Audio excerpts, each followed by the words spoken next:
Alright folks, got you in a bird's eye view, kind of like what you might be looking at when you're standing in front of your engine on the workbench to get started. So to start with, we're going to make sure our block is clean and the parts that we're planning on putting in it are also out and clean on our workbench. You don't have to have everything out because chances are you won't be doing it all in one class period. But you want to, have a few components at a time. You want to make sure your work area is clean, have a clean rag or two handy. I'm going to start with grabbing my cardboard with my fasteners in it. I'm going to pop out the ones I know I'm going to use today. And today that is going to be the crankcase cover and possibly the valve cover. So I'm going to go ahead and I'm going to pop these out and I'm going to set them in my magnetic tray here so that they're easier to get. We'll come back to those even closer.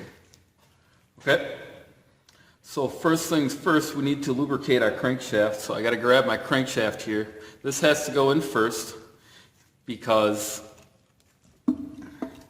the connecting rod is going to come down to the bottom of the cylinder here and it's going to block this gear from falling all the way in. So first we have to do the crankshaft. Before we put the crankshaft in, we have to lubricate our bearing surfaces. In this case, that would be the magneto main bearing, the crank pin, and then the PTO, but I'm going to wait on the PTO. So for that, we're going to use some of the red stuff as our assembly lubricant. It's a little stringy. And I'm just going to brush a thin layer right near the gear on the crank. And then on the crank pin, I'm going to put some yellow stuff. The yellow stuff is a little bit thicker and stickier and it's going to stick around longer. And my crank pin is one of those critical load areas that we need to make sure has lubrication when we start the engine for the first time. So we're going to put some yellow stuff there. I'm going to hold off on the PTO side of the crankshaft because that way I can handle the crank on this side without smearing assembly lube all over my hands and other parts. So I'm going to turn the crankcase on its side like this, and I need to make sure that my governor gear in here and the gear on the crank mesh. Also, as I'm putting it through, there's a seal on the other side of this bearing. I want to make sure that I don't run the threads or the sharp edge of this key seat against the lip on the seal as it goes through. So I want to make sure it goes straight down nice and easy. And if I line it up straight, it should just slip right into place. And I can see it turn and the gear turns, so I know that my gear is meshing. Okay? And then what I'm going to do is I'm going to rotate the crank pin so that it's opposite the bottom of the cylinder. That's going to give me some extra room to bring my connecting rod down the cylinder without having to worry about the soft end of this connecting rod hitting the crank pin. Okay, so we got that installed. The next thing to do is make sure we have a clean piston to work with, and you'll notice that my piston rings are sitting off to the side and not on the piston. We need to install those. We're going to start with, if for some reason your oil control ring was taken off and apart, we're going to start with the oil control ring. Many of you guys probably still have yours assembled on your engine, and we're going to start with the expander spacer. Okay, that's a crinkly looking one that goes in the middle. And we're going to just gently slip that into the bottom groove. When we do that, we need to make sure that the two ends, right by my finger there, butt against each other, and so they look like this, and that they're not overlapping each other like this. Okay, so they need to be like this. Then we'll take our bottom wiper rail, and we're going to want to make sure that we don't line up the gaps. I'm going to very carefully wind this onto the piston under the expander spacer. And if it pops out and overlaps, kind of like it just did here, okay, not a big deal. We just got to fix it. Sometimes you might need a small Phillips screwdriver to reach in there and push it into place, or a pencil tip. I've got a pen here. There. Okay, so take some maneuvering around. Next, we'll take our upper wiper rail. Again, making sure not to line up the end gaps. Make sure that one goes into the top ring groove.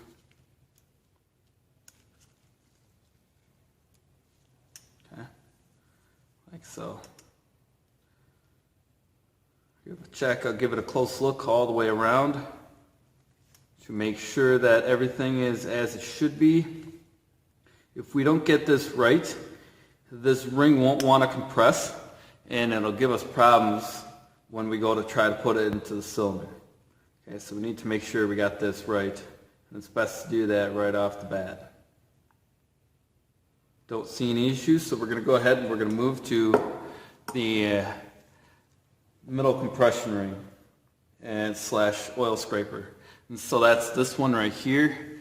If we take a look on the edge, it's got a silver bottom to it, and then the top is going to have the letter D etched onto the top. So that side's got to face up, and then this one has to go in the middle groove.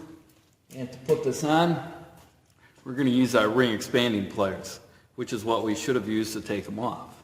So we're going to go ahead, I'm going to hold the ring opposite of the gap. I'm going to put the gap in the middle of the pliers. I'm going to slowly squeeze the handles till it catches the edges. Try not to drop it like that. Fortunately, it was a short fall. Slowly till it catches the edges of the ring end gap, and it's captured it. Now I can carefully expand it, gently slip it into its groove on the piston. Make sure it's falling down in place and it's free to rotate. Okay. Similar process with the top compression ring. This is the one that's going to be all silver outer edge, and it's going to have, let's see if I can get this, DY on the top. That has to face up. Again, with my ring expander, capture it, fit it on. Okay, now that they're on, I need to stagger the ring end gaps. Some manufacturers are very specific about how to line up the ring end gaps on their pistons. Others are less specific, but the general rule is that we do not want them facing or near each other. So I've got these at least 120 degrees apart. There's one over here, there's one over here, and then there's one of the wiper rails is here, and the other wiper rail is over here. Okay, so I've got them all kind of staggered apart away from each other. So there's one here, here, here, and here. Now we're ready to go ahead and lube up the piston and get it ready to go into the cylinder. I'm going to stand my crankcase up and put it kind of in the hole so that it's holding my block for me nice and steady. I don't need to lubricate the connecting rod because the crank pin that this is going to bolt around is already lubricated, but I do want to make sure that there is some lubrication on the skirts, so I can either put it on all the way around on the piston skirt, or I can lubricate the walls of the cylinder. I'm going to opt to do the walls of the cylinder. It doesn't have to be a lot, just a thin coating to make sure that we're not starting up dry. Now you might ask, why aren't we using engine oil?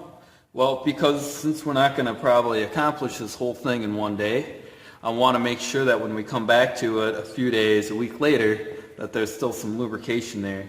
And since the red stuff is a lot thicker and stickier, we know that it will be. In order to install this piston properly, we need to observe the note in your reassembly packet, which is this little triangle needs to face the opening or the bores where your push rods are going to go. If we put it in backwards, we're not going to be able to install our rod cap, and we're going to end up having to take it back out and put it back in. So I want the arrow facing towards the push rod cavity. I'm going to go ahead and gently set this down into the cylinder while I grab my piston ring compressor tool and my piston pusher. This is a shop-made tool for pushing on the tops of the pistons. It's got a rubber head, and then it's just an aluminum handle. You can also use a mallet like a dead blow hammer that's got a plastic or rubber coated handle, and you can use the end of the handle for that as well. I've got my piston ring compressor and my piston ring compressor tightening tool here. I'm going to go ahead and make sure I set this down on top of the cylinder block deck, and I'm going to tighten it up around my piston. As I do this, I want to make sure that it's pressed down against the deck and the rings don't have a chance to slip out underneath the piston ring compressor. I'm going to use one hand to turn the wrench, and I'm going to use another hand to hold it tight and keep the arrow lined up towards the push rod cavity. And then I'm going to take my piston pusher and I'm going to slowly tap on it till it goes in. If everything works right, a couple small taps and it'll be in. If you are tapping on it and it feels very solid and the piston doesn't seem to be moving, it's time to stop and look, because one of your rings may have popped out and it's catching the top of the deck.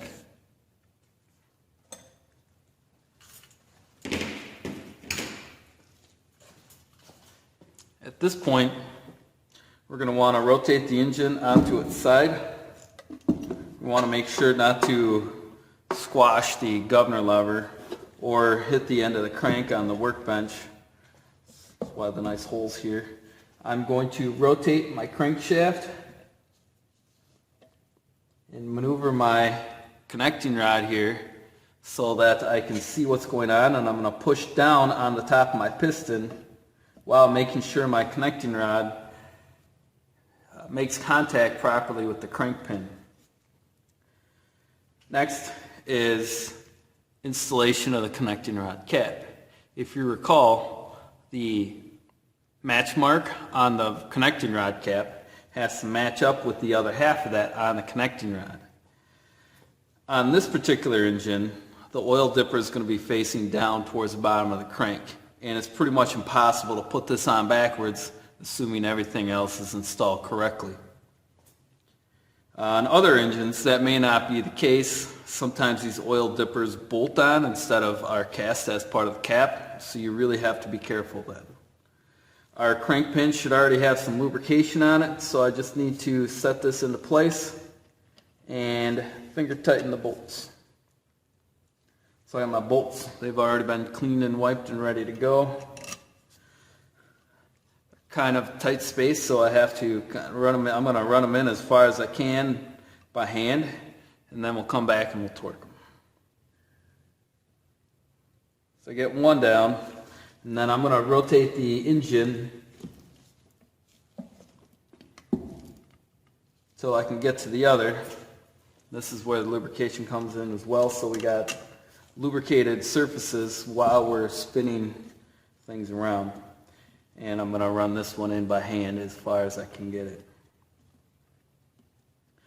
The torque spec for these connecting rod cap bolts is going to be 90 to 100 inch-pounds. Usually when I'm given a range, I like to pick whatever is going to be easiest for me to hit. In the case of the torque wrenches, the beam style torque wrenches that you are going to use, there is a 90 line and there's a 100 inch-pounds line. So I usually shoot for one of those. Usually the 100 inch-pounds, because that's the easiest one to see. Okay, so now that I got these spun in about as far as I can get them to go by hand, I need to come back with my torque wrench and torque them to spec. These are 10 millimeter bolts.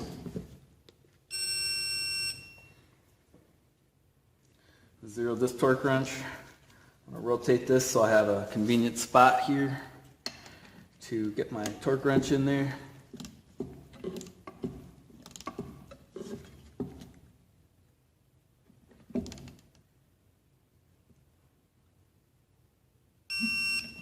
Okay, there's one.